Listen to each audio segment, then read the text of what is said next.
Le Nigérian n'est pas ton ami, c'est pas ton pote.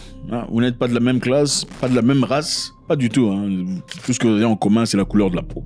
À part ça, absolument rien. Il y a beaucoup de choses qu'on peut prendre des Nigérians. Hein? Le Nigérian n'est pas ton ami. Nigeria, non, pas du tout. Un Nigérian a escroqué Donald Trump de 250 000 $. Ah, Pigama Kofi. Félicitations. C'est incroyable. Le Nigérian n'est pas ton pote. Je pense qu'il y a beaucoup de choses à apprendre des Nigérians. En tout cas, si c'est pas l'escroquerie, c'est l'engouement, le courage, la niaque, le feu du travail. C'est des gens pour l'argent qui feraient beaucoup de choses, si pas pour dire n'importe quoi. Incroyable.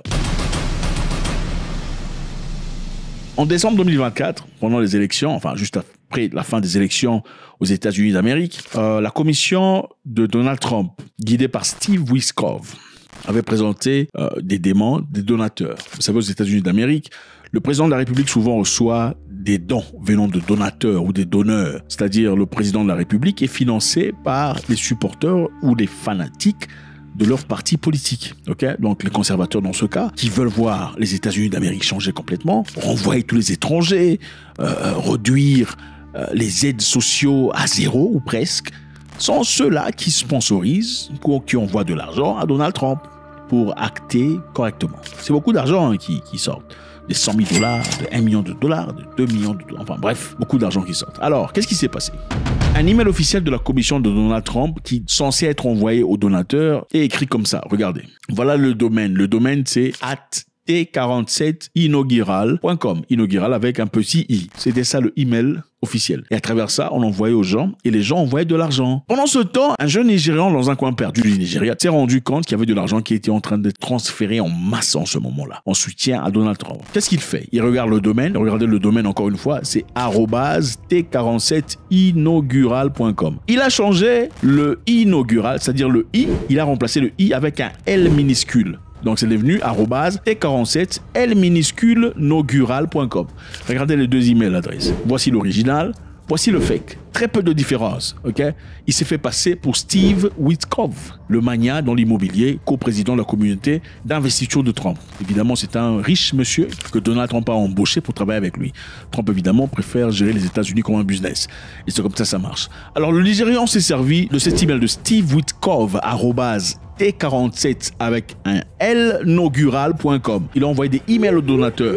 Quelques temps plus tard, il a reçu de l'argent à hauteur de 250 000 $. Imagine-toi, 250 000 $. Il faut quel niveau de courage? Dans le Nigérian, ça rigole pas. Le Nigérian, il n'est pas ton pote, il n'est pas ton ami. Il raconte pas... Non, il n'est pas ton ami. 1 heure plus tard, il a rapidement blanchi les fonds à travers plusieurs portefeuilles de crypto-monnaie. Qu'est-ce qu'il a fait? Donc, en recevant l'argent dans un crypto-monnaie, il a envoyé dans plusieurs poches, plusieurs wallets, ou comment on appelle, plusieurs portefeuilles de crypto-monnaies différentes, de Ether à d'autres crypto-monnaies. C'était pour brouiller les traces. Alors, la FBI s'en est chargée. Ils ont jeté un coup d'œil sur Ether et Ethereum. Je sais qu'il y a beaucoup ici qui connaissent seulement Bitcoin. Il n'y a pas seulement Bitcoin comme crypto-monnaie, il y en a plusieurs. C'était fait sur Tether et Ethereum. Donc, le monsieur a reçu l'argent. Après avoir reçu l'argent, il a envoyé dans plusieurs différents portefeuilles de crypto-monnaie pour brouiller les traces, pour pas que ça paraisse que ça passait d'une seule personne. L'erreur qu'il a commise, il a envoyé l'argent dans un portefeuille portant son nom nigérian. Le monsieur s'appelle Eiremem Agbokan. Et à travers son adresse IP, on a trouvé qu'il vivait à Lagos, Nigeria. Comment on a trouvé l'adresse IP? Évidemment, le FBI a envoyé un message à Binance. Binance est une plateforme qui permet la transformation, la sortie de l'argent de crypto-monnaie à cash. Alors, le FBI a envoyé un message à Binance demandant les metadata, c'est-à-dire tous les identifiants, l'adresse IP, le nom, l'email adresse de la personne, et on a identifié où se trouvait la personne. Et maintenant, la personne a été arrêtée. Et comme les États-Unis et le Nigeria ont un contrat de transfert, c'est-à-dire le monsieur sera transféré aux États-Unis d'Amérique pour aller subir les conséquences. Incroyable. On a pu friser 40 000 $ sur 250. Donc sur 250 000 $ qu'il a tiré de Donald Trump, 40 000 $ a été récupéré seulement. Je pense qu'il y a beaucoup de leçons à tirer. Quelle est la leçon que vous tirez de cette histoire? Je suis curieux de savoir de votre part. Secondo, nous restons au Nigeria. Le Nigérian n'est pas ton ami, c'est pas ton pote. Voilà le Nigérian que vous voyez là. Ouais, le monsieur là, c'est un Nigérian. Il a été capturé en Ukraine. Capturé en Ukraine par des militaires ukrainiens évidemment. Et parmi ces militaires, il y a des militaires russes qui sont pro-Ukraine qui l'ont capturé. Alors comment il s'est retrouvé là-bas? Vous vous posez la question de savoir. Le monsieur vivait en Russie, prétendument pour des études, mais après avoir vécu quelque temps en Russie, il voulait plus d'argent. Ce qui est évident ici, commun chez les Nigérians, c'est l'amour démesuré de l'argent. Ça ne rigole pas. Et ce n'est pas une question de survie au Nigeria, c'est une question de cupidité, ça c'est clair. Vous savez, quand quelqu'un cherche de l'argent pour la survie, il en veut juste assez pour acheter à manger, acheter à boire, prendre soin de sa famille. Mais quand quelqu'un a besoin d'argent et encore plus pour un G-Wagon, pour acheter des grandes maisons et tout le bazar, et surtout continuer dans ce rythme, ou quelquefois pour ne rien acheter, simplement pour démontrer, pour étaler, c'est l'amour démesuré de l'argent. Alors le monsieur a commencé à vendre de la poussière. Vous savez de quoi il s'agit ici? En Russie. Il vendait de la poussière dans des clubs de nuit, et il est arrivé à un moment donné, il a été arrêté. Parce qu'on l'a traqué, on l'a arrêté, on l'a jeté en tôle. J'étais en prison, il était censé faire 20 ans de prison. C'est en ce moment-là que la guerre en Ukraine commence. Et aussitôt, les premières vagues, on annonce qu'on recrutait aussi des gens dans les prisons. Tout celui qui était intéressé à aller au front verrait sa sentence renversée et serait évidemment récipiendaire d'un salaire régulier. Le monsieur a trouvé que c'était un deal alléchant. Il se dit, bon, écoute, au lieu de rester ici et moisir en prison pendant 20 ans, il serait peut-être mieux pour moi de partir en Ukraine, de combattre, espérant qu'un jour j'en sorte vivant et surtout que je reçoive ma petite pitance. Le monsieur est parti en Ukraine pour faire la guerre. Quelques temps plus tard, il sera arrêté par les Ukrainiens. Ses confrères, 2 ou 3, je suppose, n'étaient pas tout à fait de la même chance. Beaucoup ont perdu leur vie. Dans ce cas, lui a été arrêté. D'abord, il s'est fait passer pour un fou, vous voyez un peu genre une personne qui a perdu la tête. Ensuite, il s'est repris. Et on lui a posé des questions de savoir. Suivez l'interview. Фамилия, имя, отчество. Кейн, Ольга Милекадиса. Позывной Future. Я из Нигерии. Родился в Нигерии. Спасибо.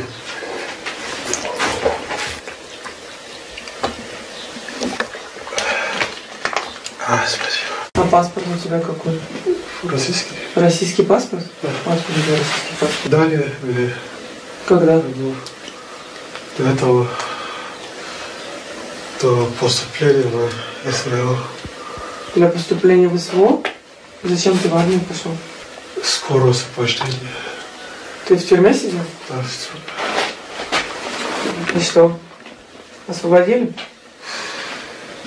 Долго в армии находишься? Да. Долго в армии находишься? 5 месяцев 5 месяцев. Семья где? в Нигерии. В Нигерии? Семья знает, что на войну пошел? Да. Не знает? Не пожалел? Конечно, Жалел, что пошел? конечно. Это вот разбитые. Это разбитые. Большинство 200. Да, да. Сколько у вас двухсотых? Из твоего подразделения сколько осталось живых? Сколько Ну, погибло? 200. Мы был 4. Пошли. Угу. Пардон, 200. Остальные 300. 1 200? Остальные 300? Мгм. Lucky to be alive. Повезло, что я жив. Ты повезло, да. А до этого чем занимался? Переводчик. Переводчик? Английском и русском. Для кого переводил? Ну, те, кто не говорит по-русски, на русском языке. Люди из Южной Америки есть. Африканские и китайцы. Китайцев много? Тогда было 5 или 6 там. А африканцев? Африканские 4, сама 5. Нигерия, Гана, Камерун. Ты учиться приехал? Да, А учиться. зачем в Россию? Больше некуда было? Авантюра. Alors on lui pose la question de savoir, qu'est-ce que tu fais ici? Okay? Comment t'es retrouvé-tu en Russie? Il dit, je suis en Russie, j'étais là-bas pour les études. Et on m'a arrêté, okay? J'étais en prison. On lui a posé la question de savoir, es-tu venu ici pour faire la guerre? Pourquoi tu es venu nous faire la guerre?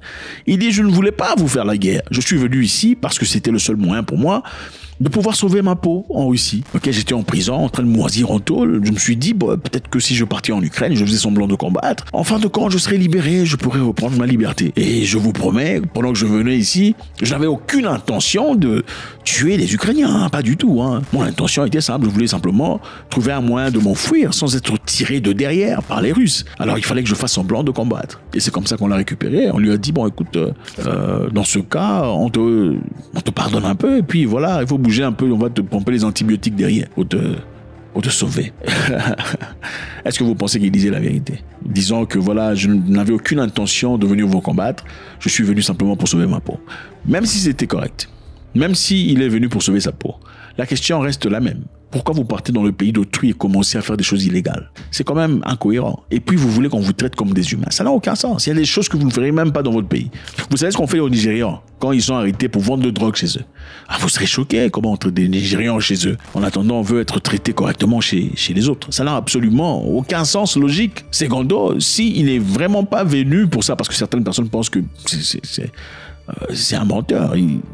Il raconte n'importe quoi, c'est pas la vérité. En fait, il s'est servi de cette opportunité pour mentir, prétextant qu'il aurait été arrêté en Russie parce qu'il vendait de la drogue, et sa seule raison de se trouver en Ukraine, c'est parce qu'il voulait se libérer de cette situation macabre ou sordide. Mais on dit que la réalité est que monsieur avait besoin d'argent, voilà pourquoi il est volontairement parti en Ukraine pour combattre et ne pensait pas qu'il serait arrêté. Et même dans ce cas, bon, on se pose la question simple. Une personne vient chez vous pour vous combattre, espérant vous tuer vos enfants. Vous l'arrêtez et vous lui posez la question de savoir pourquoi tu es ici. Et tu es venu pour nous combattre réellement, ou quelles sont les raisons pour lesquelles tu es là? La première personne te dit, je suis venu te combattre parce que je soutiens la Russie dans tout ce qu'il fait, ou dans tout ce qu'elle fait. La seconde personne te dit, je ne voulais vraiment pas venir te combattre, je me retrouve ici parce que j'étais en difficulté, j'étais arrêté en Russie, j'étais en tôle, et la seule façon pour moi de m'en libérer, c'était de venir faire la guerre, ou au moins prétendre faire la guerre contre vous, parce qu'en réalité, je voulais pas vous tuer. Je voulais simplement trouver un moyen de m'enfuir. Laquelle est la personne à qui vous donnerez une chance à la vie? La seconde, n'est-ce pas? Parce que manifestement, le monsieur n'avait aucune intention de vous finir. La première personne, d'après vous, serait certainement un ennemi, parce que si vous le libérez, il y a des très fortes chances qu'il revienne encore, ou qu'elle revienne encore pour essayer d'achever le travail qu'elle avait commencé. Naturellement. Alors, certaines personnes pensent que monsieur a menti parce qu'il avait compris qu'en disant « je suis venu pour soutenir la Russie », ce serait signer lui-même sa peine de mort. Parce que comment veux-tu qu'on te laisse vivant puisque tu es venu pour nous achever? Contrairement à la personne qui vient ici parce qu'elle a été contrainte de le faire. Et aussi, d'une part, les Russes ou les Ukrainiens qui l'ont arrêté voudraient aussi montrer une partie humaniste de leur part. Disons, nous sommes humains, toutes les personnes qu'on arrête ne sont pas nécessairement exécutées. Regardez d'ailleurs celui-ci, c'est un noir qui s'est mêlé dans une guerre qui ne le regarde pas. On a épargné sa vie parce que nous sommes des gens bien. Faites-moi savoir ce que vous en pensez. Voilà, les Nigérians, vous en pensez quoi? C'est intéressant, c'est très intéressant. Il faudrait en parler parce que généralement, vous entendez parler de beaucoup d'histoires. C'est vrai qu'il y a d'autres Africains qui sont mêlés dans des histoires telles que la drogue et autres bazar. Mais rarement, pas à la hauteur des Nigérians, où vous entendez des histoires telles qu'une personne qui vole 250 000 $ d'un président de la République. De quelle République? Le pays le plus puissant. Dans la vie, faut-il être têtu comme l'Iran ou pas? Faut-il être têtu quand on n'a pas beaucoup d'amis ou quand on est pressé par une personne prétendument forte et ses amis? Ou bien il faut abandonner et dire écoutez, venez à la table de négociation parce que je réalise que je n'ai aucun pouvoir. Ou bien peut-être faudrait-il, dans ce cas, se retirer, se retracter dans un coin, tout seul, pour essayer de regagner confiance et regagner son pouvoir afin de défendre avec son cœur tout ce qu'il y a comme implication personnelle. Le président iranien, les amis, Massoud Pezeshkian, vient de suspendre officiellement la coopération avec l'Agence internationale de l'énergie atomique. C'est grand, c'est gros, c'est explosif. Oui, l'Agence internationale d'énergie atomique sont officiellement suspendues en Iran. Le 2 juillet 2025, le président Pezeshkian a promulgué la loi votée par le Parlement mettant fin à toute coopération avec l'AIEA, ainsi qu'aux sauvegardes prévues par le traité de la non-prolifération des armes nucléaires. C'est chaud, c'est chaud, c'est chaud. Pourquoi s'y arriver? On va découvrir tout de suite. Quelles sont les conséquences? Les conséquences sont simples. Désormais, toutes les inspections, toute future inspection des sites nucléaires iraniens devraient être implicitement approuvées par le Conseil suprême de sécurité nationale que Pezeshkian préside. C'est-à-dire, ils avaient jadis accès à tous les sites nucléaires, sans limite, sans contrôle. Pour effectuer leur contrôle, désormais, il va leur devoir recevoir une permission, une autorisation officielle du Conseil suprême de sécurité iranien présidée par Pezeshkian. L'AIEA n'a pas condamné les récentes attaques contre les installations nucléaires iraniennes, même pas superficiellement. L'Organisation iranienne de l'énergie atomique suspend sa coopération avec l'agence jusqu'à ce que la sécurité de nos installations nucléaires soit garantie. Vous posez certainement la question de savoir c'est quoi l'AIEA, ok? Pour comprendre. L'AIEA est l'Agence internationale de l'énergie atomique. C'est une agence spécialisée de l'ONU créée pour promouvoir l'utilisation pacifique de l'énergie nucléaire et empêcher son utilisation à des fins militaires, notamment pour la fabrication des armes nucléaires. Les armes nucléaires étaient fabriquées à l'époque, vous connaissez. À l'époque, vous savez, on a bombardé Hiroshima et Nagasaki. Il y a eu beaucoup de morts, beaucoup de dégâts. Et après que quelques pays eurent acquis l'arme nucléaire, on a finalement décidé de créer cette institution dans l'objectif de contrôler l'utilisation du nucléaire. L'AIEA a été fondée en 1957 et en 2024 comptait 178 pays affiliés à cette institution. Ils ont généralement pour objectif de vérifier que les matériaux nucléaires comme l'uranium, le plutonium ne sont pas détournés à des fins militaires et aussi effectuer des inspections sur site, faire de la surveillance satellite et de l'analyse de données. C'est-à-dire ils peuvent à travers des satellites inspecter votre pays pour savoir si vous êtes en train de chercher à créer une bombe atomique. L'AIEA a aussi un cadre qu'on appelle le TNP. Le TNP, c'est le traité de non-prolifération. Le TNP, le traité de la non-prolifération des armes nucléaires, c'est un accord international signé pour empêcher la propagation des armes nucléaires et aussi encourager le désarmement nucléaire. Alors, ses objectifs principaux sont, il s'arrange que les pays ne possèdent pas l'arme nucléaire et ne s'engagent pas à l'acquérir. 2. Les pays qui en possèdent déjà, tels que les États-Unis, la Russie, la Chine, la France, le Royaume-Uni, ne s'engagent pas à aider les autres à en développer. Donc, ils sont un peu là pour garder, s'assurer que les choses ne vont pas dans la mauvaise direction. Ce traité de non-prolifération a été signé par beaucoup de pays, mais certains pays, y compris Israël, la Corée du Nord, ont refusé de signer. Cette décision, les amis, est une réponse directe aux frappes aériennes américaines et israéliennes sur les installations nucléaires iraniennes en juin 2025, notamment sur Fordo et Natanz. On a tous vu comment Donald Trump a choqué le monde en envoyant des B-2 pour aller bombarder dans l'objectif de détruire complètement Fordo et Natanz, qui sont des sites nucléaires enfouis sous le sol. Aujourd'hui, je peux dire au monde que les frappes ont été une réussite militaire spectaculaire. Les principales installations d'enrichissement nucléaire de l'Iran ont été intégralement et totalement détruites. C'était un choc pour tout le monde, mais aussi à la surprise de tout le monde. Apparemment, ces frappes n'étaient pas tout à fait efficientes. Alors les Iraniens ont trouvé que les Américains et les autres n'étaient pas dignes de confiance. L'administration belliciste et hors-la-loi de Washington porte l'entière responsabilité des conséquences dangereuses et des implications profondes de cet acte d'agression. Ils ont alors désormais dit, puisque nous avons signé ce traité autorisant, à ces agents de venir inspecter nos sites. C'est évident, on a autorisé l'inspection. Les gens viennent inspecter pour s'assurer que nous n'enrichissons pas l'uranium à un point inacceptable. Pendant une guerre, on ne peut pas inspecter, on ne peut pas bouger, etc. Mais dès que les hostilités se sont arrêtées, et surtout, vu la sensibilité autour de ce matériel, je crois qu'il est dans l'intérêt de tous qu'on puisse reprendre nos activités au plus vite. Et ce groupe de personnes n'a pas fait de rapport disant que nous essayons de faire le contraire. Comment avez-vous pu venir bombarder? Nous avons vivement protesté et critiqué les positions et les actions du directeur général de l'AIEA. Nous estimons qu'il n'a pas agi dans le cadre de ses fonctions et responsabilités techniques en tant que directeur général. Concernant ses rapports sur le programme nucléaire iranien, il a annoncé très tardivement qu'il n'y avait aucune preuve que l'Iran poursuivait des armes nucléaires. Il a fait cette déclaration après le début des agressions d'Israël, alors qu'il aurait dû l'indiquer explicitement auparavant. L'insistance du directeur général sur une coopération habituelle avec l'Agence internationale de l'énergie atomique en ce moment nous est incompréhensible, car il ne s'est écoulé que quelques jours depuis les actions agressives des régimes israéliens et américains contre les installations nucléaires pacifiques de l'Iran. Dans ces circonstances, il est totalement déraisonnable de s'attendre à ce que la coopération entre l'Iran et l'AIEA reprenne normalement. Dans ce cas, ok, nous aussi on arrête. Ils ne seront plus autorisés d'aller faire des inspections. S'ils doivent le faire, ça sera par autorisation du comité suprême. Alors l'Iran accuse aussi l'AIEA d'être biaisé et complice des frappes en affirmant que l'agence et son directeur soutiennent les agressions occidentales. Est-ce que cette institution peut être biaisée? C'est une possibilité, n'est-ce pas? Pourquoi? Ça dépend de qui sponsorise l'organisation. Et ensuite, ça dépend des affiliations personnelles et des préférences. C'est une possibilité. Les inspecteurs de l'AIEA restent en Iran pour l'instant, mais n'auront plus accès automatique aux installations. Chaque visite devait être autorisée manuellement, ce qui limite fortement la transparence et la surveillance. Le ministre israélien des Affaires étrangères, Gideon Siran, a immédiatement condamné cette décision, la qualifiant de renoncement total aux obligations nucléaires internationales de l'Iran. C'est quand même intéressant parce que on a vu les gens dans la télévision disant qu'ils avaient complètement détruit les sites nucléaires iraniens.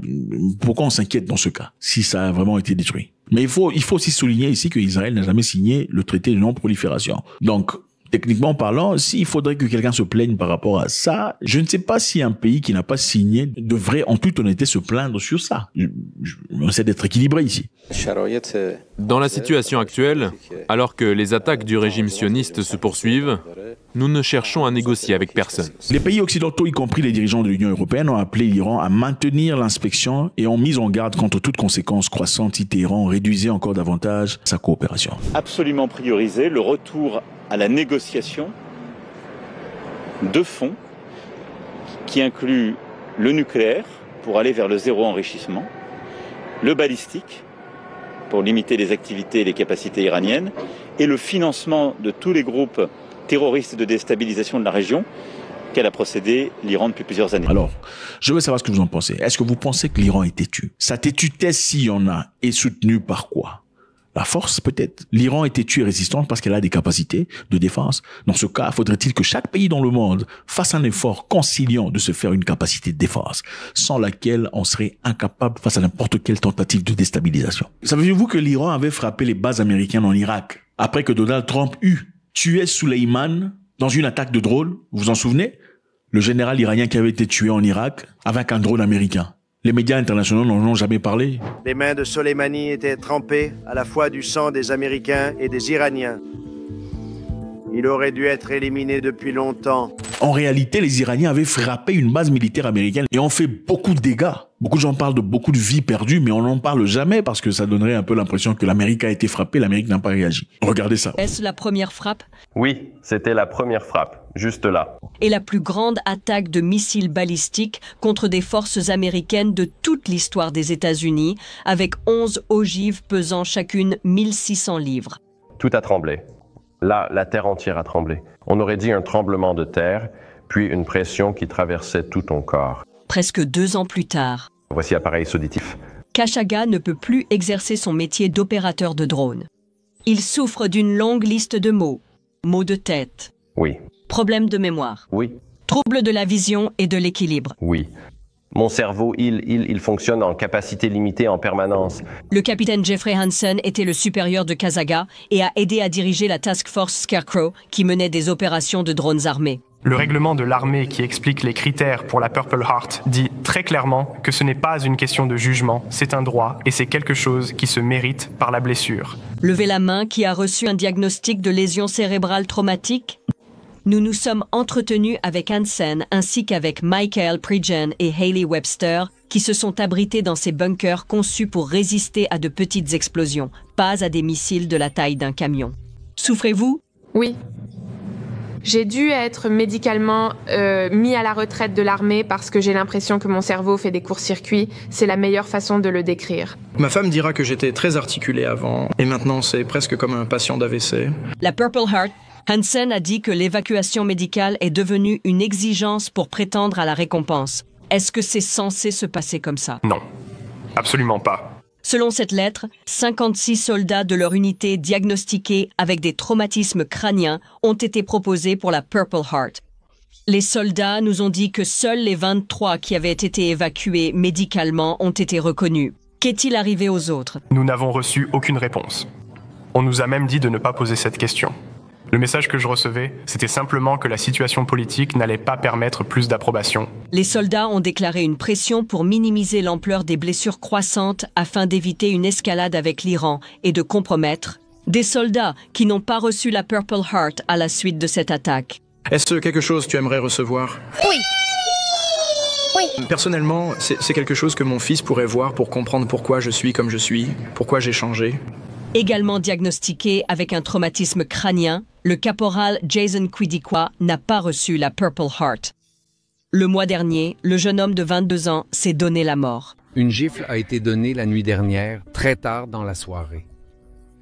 Mais ce qui est d'une importance cruciale et absolument fondamentale, c'est que la présence séditieuse et déstabilisatrice de l'Amérique dans cette région stratégique du monde doit impérativement et définitivement prendre fin. Le peuple doit être fort. L'homme ne devrait en aucun cas vivre de distraction. Quand la distraction devient un moyen de survie, on perd l'identité masculine. L'homme est un gardien. L'homme est un animal. L'homme doit être protecteur. L'homme doit être prêt à mourir devant la porte de sa maison pour protéger les siens. Si l'homme devient prêt à se courber et se prendre par derrière pour garder la vie, ce n'est plus un homme. Benjamin Netanyahou sera arrêté et j'étais en prison.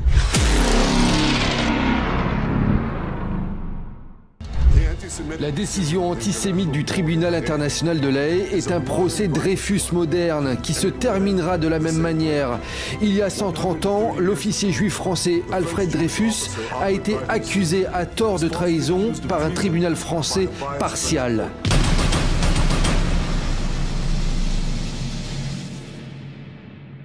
Ok, c'est toujours avec beaucoup de plaisir. Il commence à faire noir ici, mais comme je vous aime tellement et que voilà, ça n'arrête pas, hein, pour dire la vérité. C'est même pas parce que je vous aime, hein, c'est parce que ça s'arrête pas. Inbox, salut Zach, on n'a pas eu de vidéo aujourd'hui. Bonjour Monsieur Zach, de quoi on parle? Est-ce que Monsieur Zach, vous allez parler du Bénin? Monsieur Zach, parlez de la Côte d'Ivoire positivement, comme vous le faites toujours. Monsieur Zach, parlez du Mali. Monsieur Zach, vous ne parlez jamais de la République démocratique du Congo. Monsieur Zach. J'ai beaucoup de plaisir. Merci de m'aimer. Je vous aime aussi. Enfin, j'aime pas tout le monde, hein. Pas tous les pays que j'aime. Il y a... Je vous vois venir. Ok, on est en... voilà, le monsieur Benjamin Netanyahou a été finalement face à la musique que personne n'aime. Voilà, on s'est exprimé ouvertement en disant que monsieur Netanyahou doit être arrêté et j'étais en prison. Bon, avant ça, au moins, voilà, emmené en justice. Ce sont des choses que personne n'attendait, des choses que personne n'estimait possible, n'est-ce pas? La ICC l'a dit, c'est-à-dire, on s'est exprimé ouvertement. Je peux également confirmer aujourd'hui que j'ai des motifs raisonnables de croire, sur la base des preuves recueillies et examinées par mon bureau, que le Premier ministre israélien Benjamin Netanyahou et le ministre israélien de la Défense Yoav Gallant portent la responsabilité pénale des crimes de guerre et des crimes contre l'humanité suivants, commis sur le territoire de l'État de Palestine à partir du 8 octobre 2023. Joseph Borrell, qui est le représentant numéro 1 de l'Union européenne, dans ce domaine-là, l'a dit ouvertement. Suivez. I will be very sober in my comment. It is not a political decision. It is a decision of the International Court of Justice. And the decision of the court has to be respected and implemented. Regardez-la très attentivement. Il est en train d'aplatir le terrain pour dire ce qu'il a à dire. C'est-à-dire, excusez-moi, je voudrais que vous me compreniez bien. Il essaye de ne pas dire ce qu'il ne faut pas dire. Parce qu'évidemment, on a réalisé qu'avec le temps, c'est pas à tout le monde qu'on s'adresse, hein. On peut critiquer, mais on ne critique pas tout le monde. C'est malheureusement ça la vérité. Monsieur Joseph Borrell comprend très bien le système. Voilà pourquoi il doit dire les choses très simplement et de manière le plus neutre possible. Suivez. So I take note of the decision of the International Criminal Court to issue arrest warrants from Prime Minister Netanyahu, the former Minister of Defense Mr. Gallant, and the Hamas leaders, Dave. This decision is a binding decision, and all states, parties of the court, which include all members of the European Union, are binding to implement this court decision. Et si vous remarquez, l'ICC n'a pas seulement donné de mandat d'arrêt à M. Netanyahou, il a fallu aussi donner un mandat d'arrêt à M. Mohamed Defi pour crimes de guerre et autres personnages à Gaza et parmi Hezbollah. Pourquoi? Évidemment, ils sont coupables. Numéro 2, sont-ils peut-être pas coupables, mais doivent être cités, sinon ça donnerait l'impression qu'on condamne Israël. Sont-ils coupables? Voilà pourquoi ils méritent de faire partie de la liste. Ou ne sont peut-être pas coupables? Il fallait trouver des gens pour équilibrer la notion. Point d'interrogation. Parce qu'encore une fois, on ne peut pas dire n'importe quoi quand il s'agit de certaines personnes, de certaines personnalités, de certaines nations. C'est comme ça dans la vie.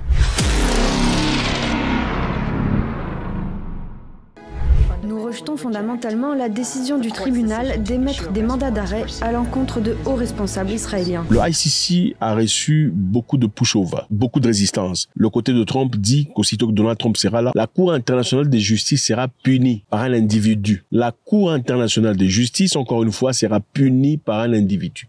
Vous avez entendu ça? La Cour internationale de justice créée par des nations depuis la Deuxième Guerre mondiale en succession jusqu'à aujourd'hui, sera puni par un individu et son groupe parce qu'ils ont osé dire ou faire le travail qu'une institution judiciaire fait.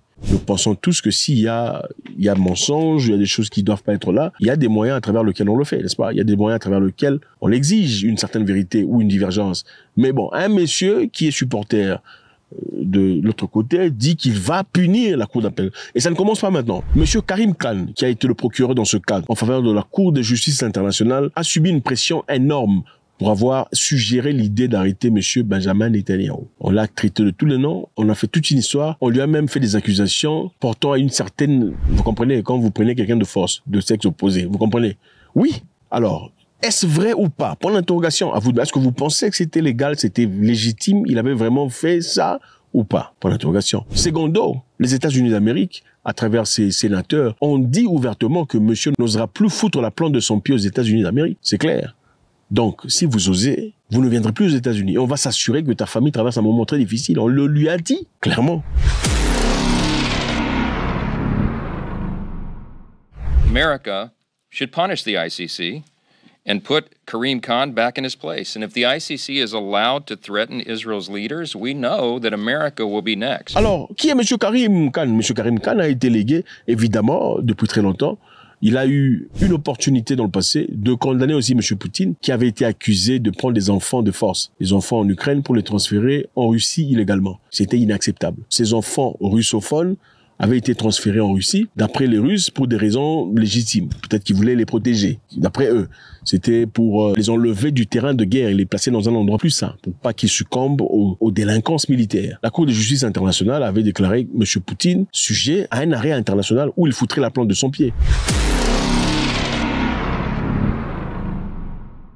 Today, 17th of March 2023, the International Criminal Court has issued 2 warrants of arrest in the Ukraine situation for Vladimir Putin, President of the Russian Federation, and for Maria Lvova-Belova for the alleged war crimes of deportation of children from Ukrainian occupied territories into the Russian Federation. Je vous rappelle que pendant un temps, Poutine n'a pas bougé du tout. Poutine, qui était censé partir en Afrique du Sud pour faire partie de la réunion de BRICS, était obligé d'envoyer Sergei Lavrov pour aller le représenter. Mais c'est pas parce que Poutine avait peur. Parce qu'évidemment, qui arrêterait Poutine? Écoutez, on va vous écrabouiller, ça sera Satan 2 sur vos têtes. Mais on l'a pas fait. Pourquoi? C'était pour protéger l'intégrité de l'Afrique du Sud, qui était signataire aussi jusque-là de ce papier. Donc pour pas que l'Afrique du Sud paraisse faible et inadéquat, il a fallu que Poutine ne parte pas en Afrique du Sud en envoyant Sergei Lavrov pour le représenter. Il a fait ça pendant un temps. Alors, quand on a fait ça, tout le monde a acclamé. Quand on a dit que Poutine était sujet à un mandat d'arrêt international, écoutez ce que les gens disaient.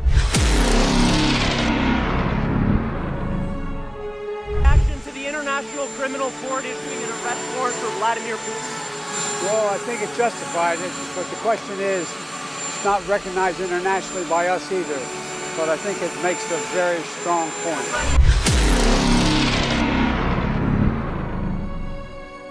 We have always made clear at the European Union that those responsible for the illegal aggression against Ukraine must be brought to justice. And this International Criminal Court issue on holding Russia and its leader to account for the crimes and atrocities they are committing in Ukraine. It is so important that ICC should arrest warrant to President Putin with suspicions in this terrible war crime of children deportations. A special tribunal should be established without delay, and the EU needs to play the leading role in implementing what this parliament is demanding. Justice is coming, Mr. Putin. Tout le monde était content, tout le monde était joyeux, manifestement. Parce que c'est Poutine, en fin de compte. On l'aime pas. Okay? Comme on l'aime pas, il peut partir les griller en prison. Mais bon, ne dit-on pas que la loi n'a pas de couleur. Il n'a pas de préférence. Poutine ou pas, qui que ce soit, ou se présente à faire des choses qui sont inadéquates, devrait subir la même loi. Sinon, ce n'est plus une loi, mais une préférence, n'est-ce pas? Alors, monsieur a été intimidé. Au-dessus de lui, c'est-à-dire le secrétaire général des Nations Unies, a aussi été intimidé parce qu'il n'a pas mentionné, d'après eux, Hezbollah. Même les Américains eux-mêmes ont dit qu'ils allaient faire subir à ces personnes-là les choses les plus dures. La Cour pénale internationale a outrepassé son autorité et créé un dangereux précédent après ses demandes de mandat d'arrêt contre le Premier ministre israélien Netanyahou et le ministre israélien de la Défense, Gallant, aux côtés des terroristes du Hamas. Je veux être très clair, les arguments contre Israël sont sans aucun fondement. Selon le texte proposé, toute personne ayant offert une assistance financière, matérielle ou technologique au tribunal sera sanctionnée. D'autre part, il est essentiel de se rappeler qu'à la Genèse, c'était l'Afrique du Sud qui est partie porter plainte contre Israël sur ce qui se passait à Gaza. Et je vous rappelle ici que l'Afrique du Sud était partie seule. Il n'y avait aucun soutien d'un seul pays africain. Bon, il faut dire un seul pays quand même. C'était le président Harare de Namibie qui a soutenu l'Afrique du Sud. L'Afrique du Sud évoque la Nakba du peuple palestinien, conséquence de la colonisation israélienne qui a débuté en 1948 et qui a entraîné la dépossession, le déplacement et la fragmentation systématique et forcée du peuple palestinien, la privant de son droit internationalement reconnu et inaliénable à l'autodétermination et du droit internationalement reconnu des réfugiés à rentrer dans leurs villes et villages. C'était la seule personne. Bon, en attendant, il y avait le président kenyan, le président congolais, le président tous les Africains soutenaient, enfin, c'est quand même intéressant pour des pays qui traversent des moments difficiles, qui sont prétendument agressés, mais qui soutiennent enfin, bref, continuons. Les agressions. Enfin, continuons. C'est pas, donc, c'est pour dire qu'il est essentiel de se rappeler que l'Afrique du Sud a joué un rôle très important, un rôle capital, en se levant, contrairement à toutes les pensées que toutes les personnes pensaient, ils sont partis montrer leur désarroi et leur désintéressement sur ce qui se passait. Parce que Nelson Mandela et Yasser Arafat étaient des gens très proches. Et l'Afrique du Sud a sa doctrine selon laquelle, aussi longtemps que la Palestine ne sera pas libre, ils ne peuvent pas se considérer totalement libres. Alors, qui va arrêter Benjamin Netanyahou? Point d'interrogation. Qui aura le courage? Fera-t-il un voyage pour défier tout le monde? Pour montrer que vous ne faites rien contre moi? Vous n'avez pas le pouvoir. Qui défiera? Ils ont la capacité nucléaire, ils ont aussi les États-Unis derrière eux. Est-ce que ça veut dire, si personne ne l'arrête dans ce cas, que la Cour de justice internationale, la Cour machin histoire, c'est du boba, c'est du n'importe quoi, il faut fermer les portes? Ou bien il y a des gens supérieurs, il y a une justice pour vous et une justice pour nous? Alors, pourquoi ont-ils été condamnés? Parce qu'on a estimé que ce qu'ils ont fait était fait consciemment et que parmi les gens qui ont subi les conséquences, il y a eu des enfants, des vieillards et les autres. Ils ont aussi pensé qu'ils ont sciemment bloqué accès à la nourriture, c'est-à-dire ils ont affamé des gens, chose qui est inacceptable.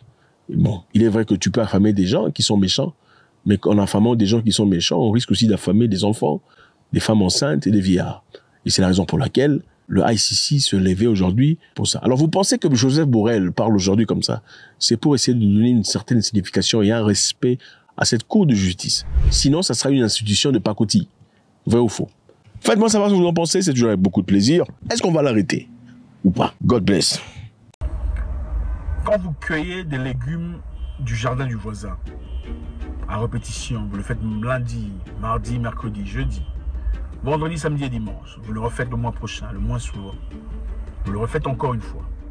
Serez-vous étonné qu'un jour le voisin ou son fils vienne chez vous frapper à la porte disant « J'ai faim ». Vous cueillez les fruits, vous prenez ce qu'il y a à manger dans l'enclos du voisin, vous en prenez encore. Vous demandez des fois honnêtement, mais très souvent malhonnêtement, vous prenez ce qui ne vous appartient pas. Lundi, mardi, mercredi, janvier, septembre, décembre, serez-vous étonné finalement, janvier précédent, janvier futur, que le voisin vienne et frappe à la porte, ou son fils, ou son neveu, demandant ainsi de vous que vous donniez en retour ce que vous avez pris? Absolument pas. Nous avons un discours aussi très intéressant en France. Deux groupes, deux partis politiques en train de résister, de se combattre. Suivant, on fera un commentaire juste après. Merci Monsieur le Président. Je trouve ça extrêmement intéressant, le débat qu'on a sur le sujet de l'immigration. Parce que souvent, on parle d'immigration comme ça, en donnant des noms de pays et puis en parlant de telle ou telle situation, mais sans la prendre au global. Tout à l'heure, Monsieur Ciotti nous a parlé de la Côte d'Ivoire en nous disant « Ah, c'est la catastrophe, il y a plein d'Ivoiriens qui arrivent dans notre pays, etc. etc. » Savez-vous que nous avons avec la Côte d'Ivoire un commerce excédentaire de 325 millions d'euros? Que donc la Côte d'Ivoire, dans les échanges, si on prend au global tout ce qui se passe avec la Côte d'Ivoire, on leur vole chaque année 325 millions d'euros. Ah bah oui, quand on le dit comme ça vous choque. Hein? Ah, quand on le dit comme ça vous choque. Eh oui, ça vous choque. Il y a en Côte d'Ivoire le groupe Total qui exploite les ressources de la Côte d'Ivoire, que Monsieur Bolloré, pendant des années, qui est votre ami, et qui fait des chaînes pour se plaindre de l'immigration, a eu pendant des années, a exploité pendant des années des infrastructures en Côte d'Ivoire. Bref, que nous avons participé au pillage économique de la Côte d'Ivoire. Et quand on le dit comme ça vous choque. Et quand ensuite les gens arrivent dans notre pays, eh bien vous voulez les repousser. C'est intéressant, très intéressant. 325 millions d'euros que nous volons à la Côte d'Ivoire. Ça, c'est un Français qui le dit. Nous volons à la Côte d'Ivoire. Et quand il le dit, évidemment, vous entendez les autres dire « Oh !» Évidemment, vous savez, c'est l'hypocrisie. C'est généralement comme ça. Quand on vous a par le cou, en train d'asphyxier votre conscience, qu'est-ce qu'on dit? Oh, on fait du bruit pour pas qu'on entende. Vous savez pourquoi on fait le bruit? On fait le bruit pour pas qu'on entende la vérité. C'est pour empêcher à son âme d'entendre la vérité. Nous volons 325 millions d'euros de la Côte d'Ivoire. Donc vous ne pouvez pas vous plaindre en disant les Ivoiriens viennent en masse ici chez nous. Ce n'est pas de votre droit de le faire parce que nous volons. Ah, ça vous dérange quand on le dit comme ça. C'est lui qui le dit. C'est chaud. Incroyable. Même chose pour l'Érythrée. Que nous proposez-vous? De renvoyer les gens dans un pays qui est une dictature? De renvoyer les gens dans un pays où le PIB par habitant est de 971 €? C'est ça que vous nous proposez? 76 € par mois, c'est ça que vous nous proposez? On est en train de parler de situation humaine, de pauvreté, de raisons pour lesquelles les gens quittent leur pays parce qu'ils ont envie de venir en aide à leur famille.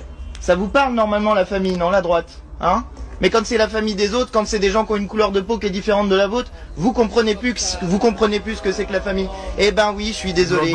Ça vous choque quand on vous dit les choses comme ça. Voilà. Quand on leur dit de vérité, ils font du bruit. Pourquoi? Pour pas qu'ils entendent la vérité. Pour pas que l'âme écoute ce qui est correct. C'est ça, c'est difficile de se regarder dans une glace.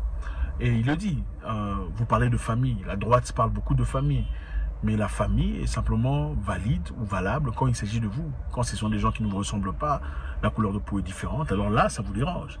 C'est vrai, il n'a pas tort. On a tous vu comment on a traité les Ukrainiens.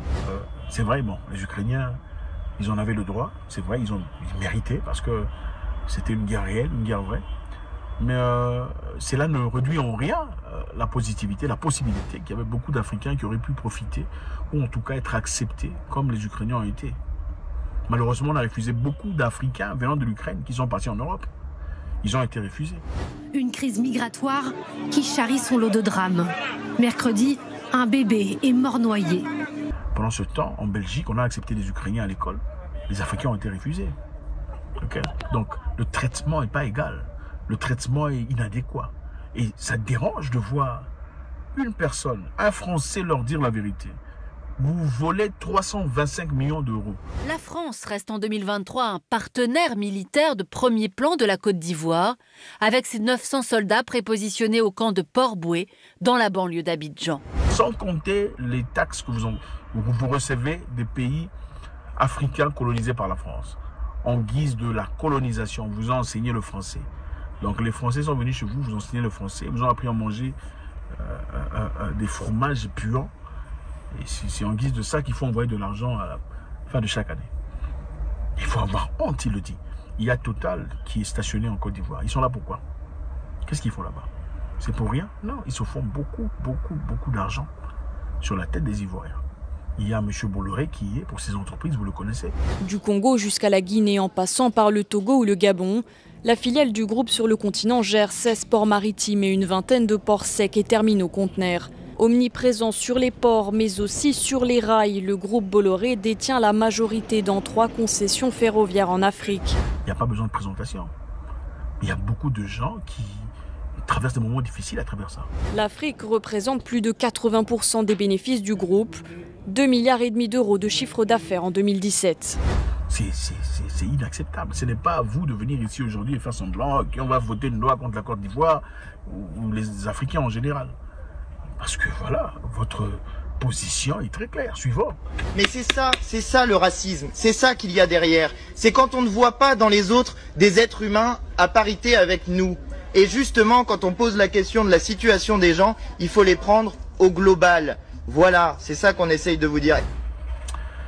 C'est donc ça, les amis. C'est choquant, bouleversant. C'est entre eux. Ils se disent des vérités. Autant plus, je pense qu'il est nécessaire que l'on nous accepte, qu'on nous donne le respect adéquat. Je pense aussi qu'en 2023, ce n'est pas le moment où il faudrait quitter l'Afrique pour aller chercher une vie ailleurs, une vie meilleure, prétendument meilleure en France ou en Belgique, ou peu importe. Je ne pense pas, je répète, que ce soit le moment propice en 2023 ou 2024 d'aller chercher une vie meilleure ailleurs. Je pense que l'Afrique a tout ce que vous cherchez. L'Afrique a tout ce qu'il faut. L'or, diamant, cobalt, manganèse, lithium, tout ce que vous cherchez. Le verre, l'agriculture, c'est en Afrique. C'est l'argent que vous cherchez, c'est en Afrique. Ce n'est pas le moment de devenir millionnaire en Europe. C'est pas possible. C'est en Afrique que vous pouvez le faire. C'est en Afrique que vous pouvez négocier le prix de vos taxes. Ce n'est pas en Europe. C'est en Afrique que vous pouvez commencer des constructions dans des terrains plats. C'est facile. C'est en Afrique que vous avez des opportunités pareilles. Et je pourrais comprendre que vous vivez dans un pays complètement merdique. Je comprendrais. Parce que c'est vrai, il y a des pays merdiques, des pays complètement bousillés, où il n'y a pas de cerveau en Afrique. Je comprends. Mais vous n'êtes pas condamné à y vivre. Vous pouvez aller chez les voisins. Je suis certain qu'il y a un pays autour de vous, pas très loin, qui progresse et avance. Il y a encore des humains là-bas. Ah oui, il faut le dire. Il y a des pays en Afrique où il n'y a plus d'humains. Il y a des pays en Afrique où il y a des humains. Allez-y. Il faut vous dire les vérités crues. Ce n'est pas moi qui vous informe, vous le savez d'ailleurs. Parce que c'est impossible d'avancer dans vos sociétés. La jalousie, la méchanceté, la calomnie, c'est incroyable. Ce ne sont pas les Européens qui font ça. Donc, si dans votre milieu, dans votre communauté, ça ne va pas, allez d'abord ailleurs. Allez vous construire ailleurs. Allez vous installer ailleurs, légalement. Ayant des capacités, des aptitudes, des compétences. Okay? Ne partez pas pour faire des crimes. Allez-y légalement. Si vous avez des compétences, vous allez évoluer. Au Kenya, on peut évoluer. En Afrique du Sud, on peut évoluer. Je n'ai pas besoin de vous citer les pays. Il y a des pays où on peut évoluer. Donc, prenez vos histoires, allez-y. Au lieu de partir chez eux, on peut comprendre aussi, c'est chez eux. C'est leur droit. Ils décident de qui peut venir, qui ne peut pas venir. Ce n'est pas de leur faute que vous êtes incapable d'implémenter en Afrique les mêmes règlements. C'est-à-dire, tout Européen qui vient illégalement ou tout Européen ne peut pas quasiment venir ou carrément rendre le visa difficile comme vos visas sont difficiles chez eux. Il n'y a pas de réciprocité. Et c'est clair, quand il n'y a pas de réciprocité, c'est-à-dire qu'il n'y a pas de respect. Et pourquoi il n'y a pas de respect? C'est parce qu'on voit clairement que vous ne vous respectez pas. Vos dirigeants ne vous respectent pas. Mais malheureusement, même si on vous demande d'échanger vos dirigeants, vous n'êtes pas capable de le faire parce qu'en Afrique, du moment que vous avez un cousin au pouvoir qui est en train de voler, ce n'est plus un problème. C'est un problème quand c'est quelqu'un d'autre qui est en train de voler. C'est un problème quand c'est une personne d'une autre tribu qui est en train de voler. Mais quand c'est votre nièce, votre neveu, quelqu'un qui parle comme vous, là, ce n'est pas un problème. C'est notre pouvoir. On ne peut pas condamner l'Europe par rapport à ça.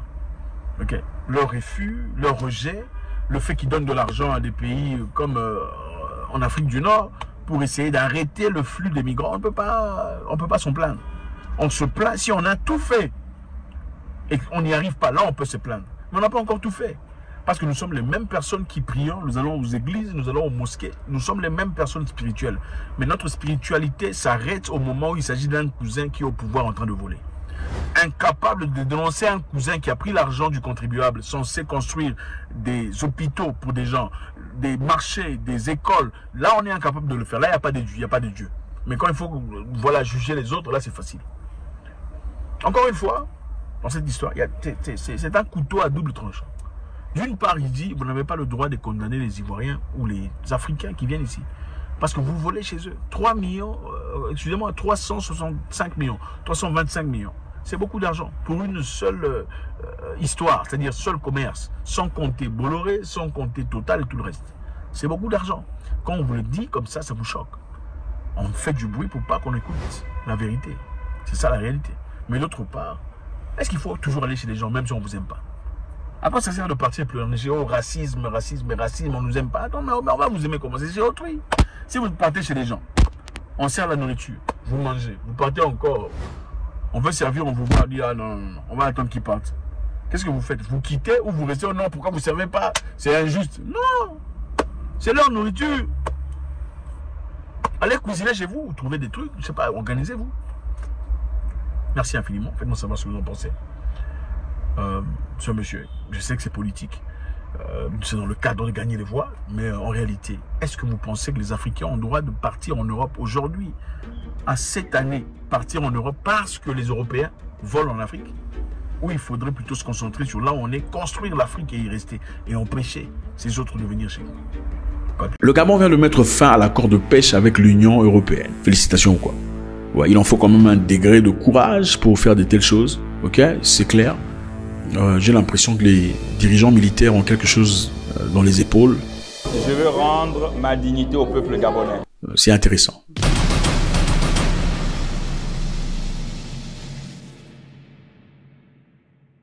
Ok les amis, au Gabon, quelque chose de très intéressant arrive. Le président Oligui est là. Okay. J'avais tendance à l'appeler Oligui. Hein. Ce n'est pas de ma faute, excusez-moi, ce n'est pas fait exprès.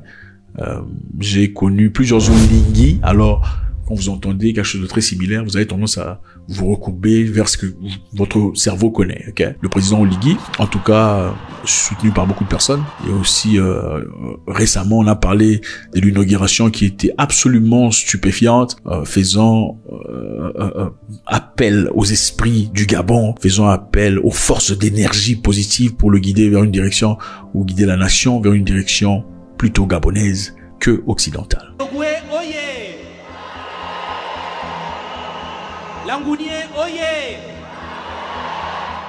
Généralement, vous aimez les dieux occidentaux et Monsieur Oligui vous a montré autre chose. En plus d'avoir des gens qui sont naturellement priants, comme vous le connaissez, il y a aussi eu des célébrations plutôt authentiques gabonaises qu'on a beaucoup appréciées en Afrique générale. D'ailleurs, pour ceux qui n'ont pas vu la vidéo, allez jeter un coup d'œil.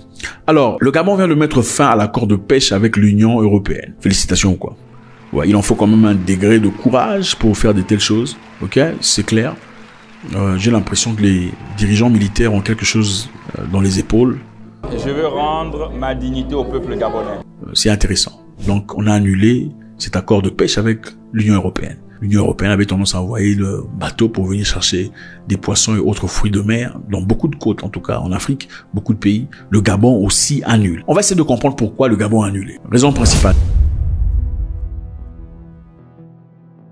La raison principale du retrait du Gabon est le déséquilibre des avantages économiques. C'est-à-dire, il y a un déséquilibre en termes économiques. Donc, un accord, c'est pour ajuster tout le monde, n'est-ce pas? Il faut que chacun se retrouve. Mais là, on a l'impression qu'on se retrouve pas. Il y a que vous. On va essayer d'exploiter pour comprendre. Compte tenu de l'accord. L'accord autorisait les navires de pêche de l'Union européenne, principalement espagnols, français et portugais, à opérer dans les eaux gabonaises en échange à des contributions financières destinées à soutenir le secteur de la pêche gabonais. Donc, on a un accord, on vous autorise de venir chez nous pour pêcher, mais en retour, on veut des investissements venant de vous. En tout cas, c'est eux qui ont promis ces investissements. On continue. Cependant, le gouvernement gabonais a fait valoir que les avantages promis, tels que la création des emplois, les investissements dans les infrastructures locales et la croissance industrielle, ne se sont pas matérialisés dans toute la mesure escomptée. Donc, les promesses que vous avez faites pour venir chercher nos poissons ici, oh, on va construire les routes, oh, les hôpitaux, oh, les écoles, ne se sont pas matérialisés, en tout cas pas à la hauteur de votre promesse. Donc, vous vous foutez de notre gueule. Quel était le problème? Le problème majeur résidait dans le fait que le poisson capturé par les navires des l'IU était souvent expédié directement en Europe, sans être débarqué ni transformé au Gabon. Ouais, vous voyez le problème ici? C'est exactement ça que beaucoup d'Africains commencent à combattre. Vous ne prendrez pas ce qui nous appartient pour aller développer, pour aller procéder, pour aller transformer chez vous comme vous le faites dans le passé. C'est ce qu'a fait Ibrahim Traoré récemment avec le noix de cajou. C'est ce que fait le président sénégalais. C'est-à-dire les poissons que vous prenez chez nous. Pourquoi on ne peut pas créer une usine ici pour exploiter le poisson, pour développer, pour le mettre en paquet, créant ainsi une opportunité économique pour la population locale, du travail, une injection économique, une injection financière. Pourquoi il faut envoyer ces poissons chez vous à la maison? Parce qu'en faisant cela, ça créerait de l'emploi, du développement dans le secteur de la pêche gabonais. Inquiétude concernant l'exploitation. Le Gabon a aussi tiré la sonnette d'alarme quant à la surexploitation de son écosystème marin, en particulier le thon et d'autres espèces de forte valeur ajoutée. Donc, généralement, quand il vient, ce n'est pas la première fois, que ce soit les Européens ou les Chinois, quand ils viennent chez vous pour exploiter, ils surexploitent. Ils détruisent complètement. Des choses qu'ils ne feraient jamais chez eux. En fait, chez eux, quand il faut exploiter les sardines, il y a un délai. Il y a un moment où vous le faites et un moment où vous arrêtez. Il faut accorder la chance, le temps aux poissons de grandir à un certain niveau pour commencer à exploiter. Mais chez eux, ils font pas ça. Ils s'en foutent éperdument. Ils viennent chez vous, ils exploitent, ils surexploitent. Ce qu'ils peuvent pas prendre, ça meurt et ça jette. Et alors, le Gabon dit désormais, nous sommes désolés. Préoccupation du gouvernement. Le gouvernement s'est dit préoccupé par le fait que la pratique de pêche de l'Union européenne compromettait ses efforts en faveur d'une gestion durable des ressources. Ok, les Gabonais veulent gérer leurs histoires pendant beaucoup plus longtemps. Vous venez pour détruire. Donc, leurs œuvres menaçant ainsi la santé à long terme de la biodiversité marine. Le Gabon qui a fait de la préservation de l'environnement une priorité. Donc désormais, ça ne rigole pas au Gabon. Hein. Il y a des endroits où, on a déjà commencé d'ailleurs, vous tuez un serpent, vous allez en prison. Vous tuez un lézard, vous allez en prison. C'est aussi applicable avec les poissons. Conquérir la souveraineté, on dit. Le Gabon a pour objectif aussi de reconquérir sa souveraineté. C'est une façon très simple, ok, parce que pendant très longtemps, on était conquis. Et maintenant, il faut reconquérir. Il faut se retrouver, il faut se remettre sur sa place. Le gouvernement gabonais, sous la présidence de Brice Oligui Nguema, a souligné la nécessité de privilégier la valeur économique locale et prendre le contrôle de ses ressources naturelles. Le communiqué officiel souligne que le gouvernement de la République gabonaise entend reprendre le contrôle de ses ressources et faire en sorte que son secteur de pêche profite à l'économie nationale. Donc c'est ça. Alors, qu'est-ce qu'a dit l'Union européenne? L'Union européenne s'est déclarée surprise de la décision du Gabon, évidemment, mais dit aussi qu'elle respecte la souveraineté du Gabon. C'est comme ça qu'on veut. Un traitement, vous savez, quand quelqu'un vous traite avec respect, c'est très important. Ok? Quand on vous fait une offre, ou attendez, vous demandez, voilà, on vous fait une offre pour des services que vous offrez. Vous dites non merci. Merci. Sans vous expliquer. Les gens auront tendance à venir dire, non, ok, c'est combien qu'il faut ajouter? Tu dis, non, écoute, franchement, je comprends tout à fait, vous êtes peut-être en difficulté. Il y a des gens ici pour beaucoup de prix. Vous pouvez avoir des gens pour ce prix-là. Franchement, je pense pas que ce soit, je suis très occupé pour l'instant. À la prochaine occasion. Ils seront obligés de vouloir multiplier leurs offres. Pourquoi? Parce que vous donnez l'impression de ne pas être quelqu'un de quémandard. Il faut pas commencer à négocier vous-même quand vous... Voilà la technique de négociation. Il faut pas commencer à négocier pour vous-même. C'est-à-dire quelqu'un vous approche, vous commencez à négocier pour vous-même. C'est de la bêtise. Quand on vous approche avec un truc qui ne vaut pas votre temps, coupez la conversation poliment. Non, merci. En tout cas, j'espère que ça va aller. Je voudrais bien voir... en tout cas, bon courage dans ce que vous faites. C'est comme ça qu'il faut faire. Oh non, mais il faut vous donner comme... Non, écoutez... Prenez votre temps. Je pense qu'il y a encore beaucoup de travail à faire. Quand vous serez prêt, peut-être dans 1 an ou 2, vous me ferez signe. C'est comme ça qu'on fait. Donc, le Gabon dit merci. Et eux aussi, les Européens, évidemment, jouent à un jeu parce que il y a certainement un deal quelque part. Ils jouent à un jeu, disons, en respectant la souveraineté du Gabon. C'est stratégique pour que le Gabon dise, écoutez, réagissez, faites quelque chose. On a simplement dit ça pour que vous commenciez à faire ce que vous avez promis de faire. Dans ce cas, le Gabon non plus ne doit pas accepter. Vous comprenez? Donc, c'est un peu dire, on veut plus de ce contrat. Et eux, ils disent, bon, ok, on respecte votre souveraineté. Il faut pas négocier. Il faut pas continuer la conversation jusqu'à ce que eux-mêmes viendront. C'est un peu comme si tu offrais à une personne, écoute, on va prendre un verre. Est-ce que tu peux aller manger avec moi? Que ce soit un homme ou une femme. La personne dit oui, il n'y a pas de souci. On peut prendre un verre le vendredi. Sans rien vous dire, vous allez jusqu'à vendredi matin, vers 12h. Vous étiez censé sortir à 17h. C'est à 12h, 13h qu'elle te dit, écoute, je ne pourrais malheureusement pas venir parce que je me souviens que j'avais des engagements ou ce sont des histoires familiales. N'insistez pas, n'expliquez pas. Oh, il y a pas de souci, merci. Laissez tomber. Et ça ne doit pas être vous. S'il faut vous rencontrer encore une fois, ça ne doit jamais venir de vous. Disons, est-ce que tu es libre quand? Non, il faut jamais faire ça. Si quelqu'un te dit, j'ai des arrangements, c'est de sa responsabilité. Il est de sa responsabilité de te recontacter et dire, écoute, comment tu vas? L'autre fois, on n'a pas pu sortir, mais est-ce que jeudi, tu es libre? Moi, je serai libre, ça me ferait plaisir. C'est comme ça. Et peu importe où vous êtes, que ce soit une nouvelle aventure, vous connaissez à peine, tu n'es pas un enfant de la rue, ok? C'est une personne qui, quand elle te voit, elle sait voir que tu as de la valeur. Si on ne te donne pas de date alternative, ça veut simplement dire qu'on ne te voit pas inutile d'insister parce que tu seras en train de te vendre à un prix très moins cher, très bas. Faites-moi savoir ce que vous en pensez, c'est toujours avec beaucoup de plaisir. Est-ce que le Gabon est en train de bouger vers la direction dont tout le monde pense? On a besoin des commentaires des Gabonais parce que, évidemment, ce qui se passe à l'intérieur n'est pas tout à fait l'image que l'on reçoit à l'extérieur. Ce serait toujours très généreux de votre part de vous entendre parler, ainsi que le reste de l'Afrique. Alors, les choses ne vont plus entre Elon Musk et Donald Trump. La bagarre, le feu, ce qui était ce qu'on appelait bromance, se transforme très rapidement en hostilité. Qu'est-ce qui est arrivé? Regardez ces deux personnes, combien ils étaient très amicales. Et il y avait beaucoup de respect mutuel entre eux. I think Elon is a fantastic guy. Did a great job. Qu'est-ce qui s'est passé réellement? C'était quand même choquant. intéressant de voir un président de la République avoir une relation basée sur l'affinité avec une personne qui n'est pas directement embauchée par le gouvernement, n'est-ce pas? C'était une toute première pour beaucoup de personnes. Mais qu'est-ce qui s'est passé? Parce qu'ils s'entendent plus.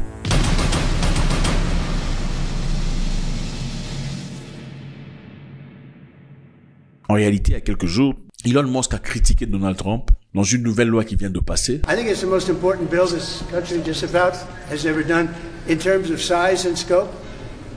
That's why we call it the great big beautiful deal. I mean, it really is. Elon a à peu près dit que c'était une loi sorcellerie, une loi injuste, accusant directement Donald Trump et son groupe. Donald Trump, en retour, a traité Musk de malade, disant qu'il était complètement fou, il avait perdu la tête. Alors, qu'est-ce qui s'est vraiment passé? Je sais qu'il y a beaucoup de gens qui se posent des questions à savoir qu'est-ce qui s'est vraiment passé. C'est très profond, mais on va essayer de décortiquer, trouver des éléments essentiels pour mettre à votre portée les choses nécessaires. Alors, nous savons tous que Elon Musk était impliqué en tant qu'employé spécial du gouvernement à la tête du département d'efficacité gouvernementale, le DOGE. Ce département, évidemment, avait pour objectif de récupérer l'argent du gouvernement, ou en tout cas s'assurer que plus jamais l'argent du gouvernement américain soit dépensé dans des projets qui ne soutiennent pas nécessairement la politique étrangère américaine. Cela a compris des sponsorships médicaux au Lesotho, en Afrique du Sud et dans beaucoup d'endroits dans le monde. Elon Musk faisait un travail excellent, ok?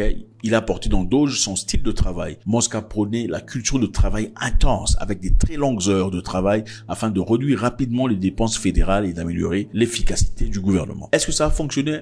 Ah oui, ça fonctionnait parce que Donald Trump a beaucoup félicité son travail et Elon Musk, très rapidement, s'est attiré beaucoup d'ennemis. Alors, une chose très intéressante ici. Elon Musk a aussi exprimé son désir de rester au-delà de la période traditionnelle de 100 jours. C'est-à-dire quoi? Il était embauché comme employé spécial du gouvernement. Et ceux-là ne peuvent rester que pendant 100 jours. Finito.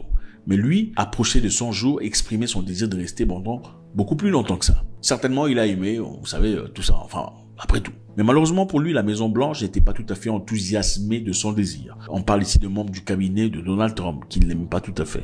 Ou en tout cas qui n'aimaient pas son attitude. Alors qu'est-ce qui serait passé? À huis clos, Elon Musk aurait bousculé le secrétaire de trésor Scott Bessent. Donc on dit apparemment qu'il y aurait une bousculade entre les deux. Ça a commencé à pousser de partout pour quelconque raison, je ne sais pas trop. Et d'ailleurs, regardez dans cette vidéo, vous allez voir.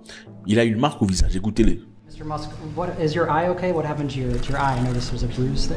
Yeah, no, I was just horsing around with Lex, and I said, go ahead, punch me in the face, and he did. Turns out even a 5-year-old punching you in the face, actually. On lui a posé une question de savoir qu'est-ce qui s'était passé. Il dit, ah, c'est mon fils de 5 ans à qui j'ai demandé de me faire un coup au visage. Enfin, c'est quand même bizarre. Depuis quand un fils de 5 ans peut te faire un blue eye comme ça? Enfin, bref. Il a été rapporté que Elon Musk était dans une bagarre avec ce monsieur Scott Bessent.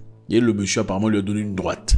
Il n'y a pas que Scott Bessent. Musk était aussi en tension avec le chef adjoint du personnel de la Maison-Blanche, Stephen Miller, le chef du cabinet adjoint de la Maison-Blanche. Donc Elon Musk, évidemment, vous savez, son ego est surdimensionné en tout cas. Il s'est pris la tête avec le membre du cabinet de Donald Trump. Donc ceux-là ne voulaient pas de lui. Et quand lui a exprimé son désir de rester travailler pour le gouvernement, dans Doge, au-delà de son délai de 100 jours, les gens du cabinet ont exprimé leur désir qu'on ne fasse pas d'extension à son travail. Alors, l'une des choses importantes qui ont certainement dérangé Elon Musk ici, Trump a discrètement retiré la nomination de Jared Isaacman, l'un des plus proches alliés de Musk, à un poste de direction à la NASA. Donc ce monsieur que vous voyez ici, Jared Isaacman, c'est une personne évidemment très importante pour Musk. C'est un milliardaire en dollars, pas en français, enfin, non, en dollars américains. Le monsieur, évidemment, a mis à Musk s'attendait à, c'est un très proche, Musk s'attendait à ce qu'il soit nominé à la direction de la NASA. Mais malheureusement, Trump a retiré sa nomination discrètement, sans le dire, et Musk était vraiment fâché.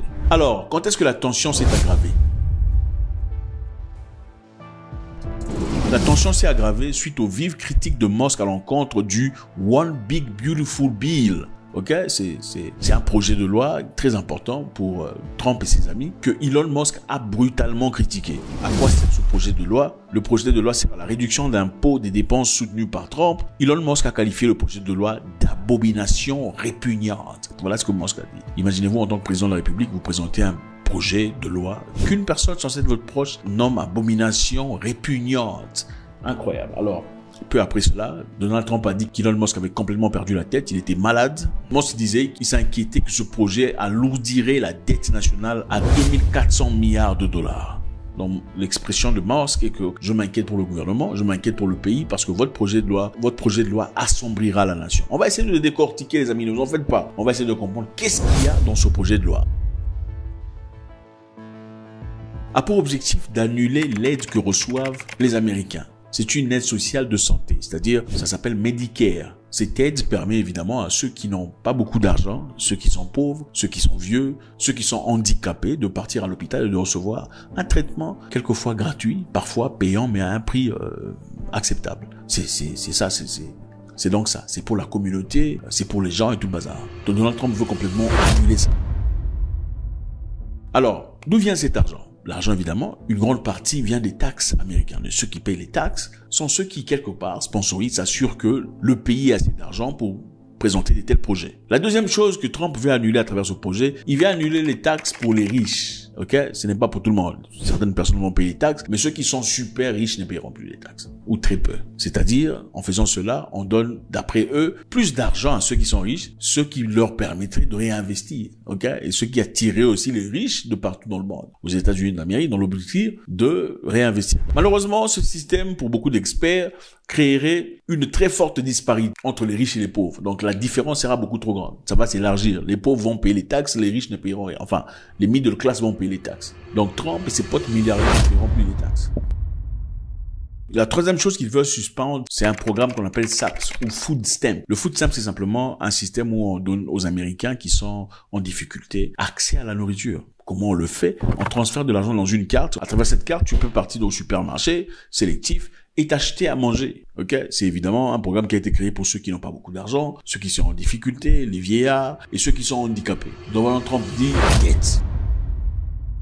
Trump veut arrêter le programme fédéraux de logement. Les programmes fédéraux de logement sont simplement un programme de bons d'achat pour le choix du logement, c'est-à-dire de l'aide à des familles à très faible revenu, des personnes âgées et des personnes handicapées à accéder à des logements sur le marché privé. Ce qui se passerait, c'est quoi? En effet, le participant, donc la personne qui veut la maison, consacrerait 30% de son salaire pour payer les loyers, pendant que le gouvernement paye 70%. Ça fait partie de ces programmes. Trump a dit absolument pas. Ils n'ont qu'à dormir dehors. Un autre programme que Trump veut annuler à travers son projet de loi, les programmes fédéraux d'éducation. Il y a par exemple la bourse Pell. C'est un financement gratuit pour les études supérieures, non remboursables. Vous savez, aux États-Unis d'Amérique, les études coûtent très cher. Ça peut aller à hauteur de $100 000. Mais ici, on vous donne une opportunité d'aller au collège, d'aller étudier les études supérieures sans avoir à rembourser. Ça, c'est un premier programme. Évidemment, l'admissibilité, c'est pour les gens pauvres, en difficulté, les étudiants de premier cycle à faible revenu. Donc, ça aide le pauvre à pouvoir accéder à l'école aussi.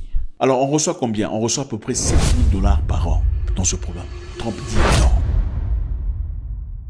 Alors, il y a un élément très important ici, je pense, c'est peut-être l'une des raisons pour lesquelles Musk est vraiment fâché, parce que lui, il parle de déficit, c'est-à-dire le pays va entrer en dette, c'est tout le bazar. Est-ce que c'est vraiment ça? Je pense que on va essayer de décortiquer et nous assurer si c'est peut-être pas le problème. Trump veut annuler l'incitation aux énergies propres. En effet, aux États-Unis, on encourage aux gens, depuis 1970, d'adopter l'énergie verte, l'énergie propre. En d'autres termes, si vous achetez un système solaire, ok, panneaux solaires, tout le bazar, il y a des incentives pour ça. Il y a des subventions. En d'autres termes, vous achetez un système solaire que vous mettez à la maison, au lieu d'utiliser le courant normal tel qu'il est, ce qui va se passer, c'est quoi? On va vous accorder 30% de tax credit. Tax credit ou crédit de taxe veut dire, si vous installez un système solaire qui n'est pas un système typique, ok, avec des panneaux solaires ou autres, le gouvernement vous offre 30% off de taxe. C'est-à-dire, si votre système, par exemple, valait $20 000, 30% de $20 000, c'est combien? $6 000. À la fin de l'année, quand il faut payer vos impôts, ok? Quand il faut payer vos impôts, on va retirer 30% de la valeur de votre solaire, c'est-à-dire vos $6 000. On va considérer ça comme payé à l'IRS, l'organisation de taxes américaine. Pratiquement, si vous devez $7 000 de taxes au gouvernement, les $6 000 de 30% de votre système solaire seront payés dans le compte du gouvernement. Et il vous faudra simplement payer $10. Vous comprenez?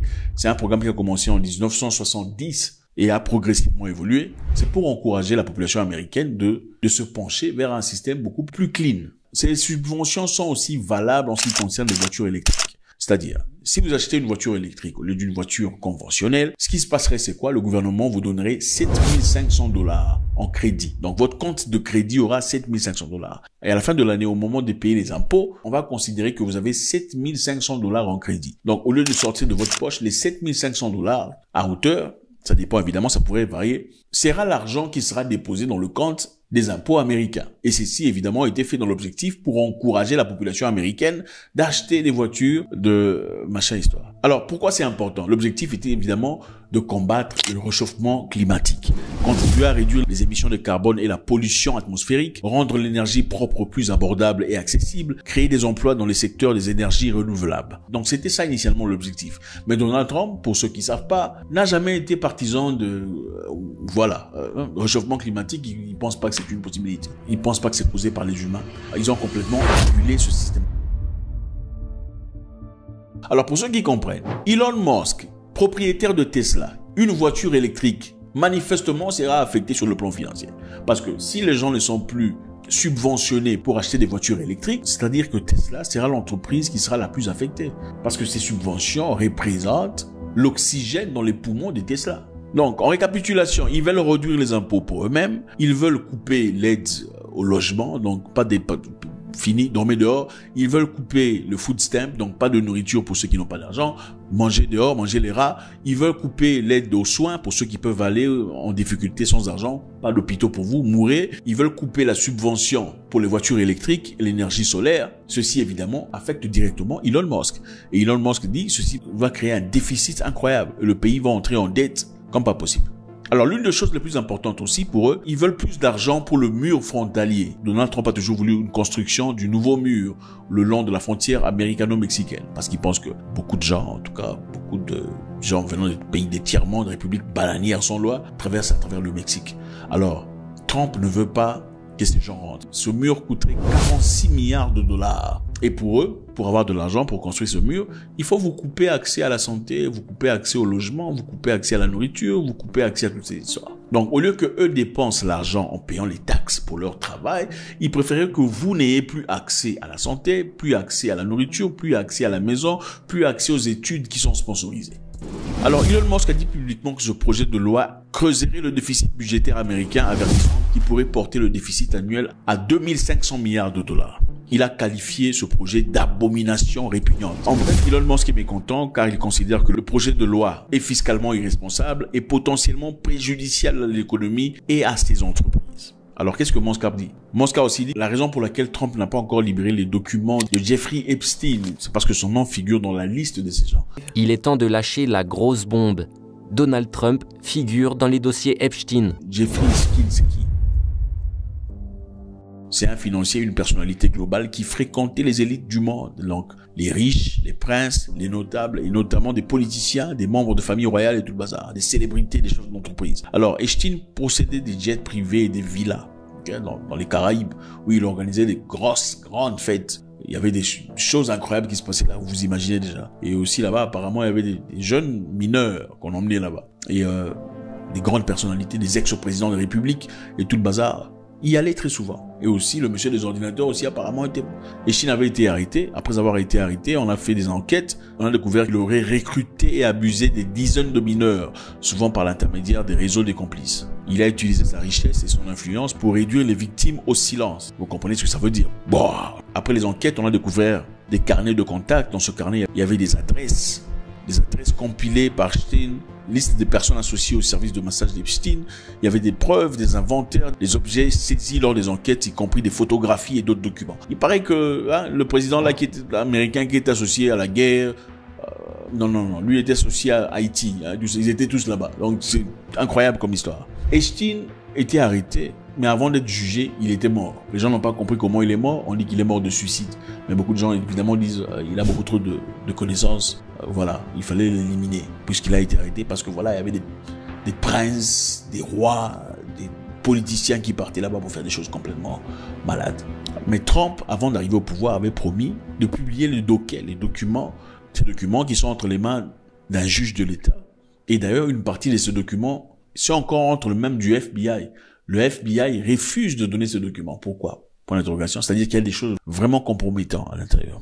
Alors, qu'est-ce qui s'est passé? Le président Donald Trump a menacé de rompre les contrats fédéraux avec l'entreprise de Elon Musk, notamment SpaceX et Tesla. Pourquoi ceci compte? Évidemment, c'est parce que SpaceX détient des contrats importants avec la NASA, le département de la défense américain, pour le lancement des satellites, pour le transport de fret et d'astronautes vers les stations spatiales, c'est-à-dire pour lancer les satellites. C'est SpaceX qui fait ça pour le gouvernement, pour envoyer des fret à manger pour ceux qui sont dans des satellites. C'est SpaceX qui fait ça. Ils sont aussi associés au gouvernement américain dans le développement des capacités militaires spatiales, des armes spatiales. C'est SpaceX qui s'en occupe. Donc Trump a dit, si tu oses faire quoi que ce soit, on va annuler même ces contrats-là. Donc c'est un peu ça. En récapitulation, vous avez compris, on va annuler plusieurs histoires, y compris les intérêts de Musk et les intérêts de la population appauvrie américaine. Rappelez-vous que ceux qui bénéficient de food stamp, c'est-à-dire de la nourriture gratuite, des traitements gratuits à l'hôpital, des maisons et tout le bazar, pour la plupart sont des Noirs.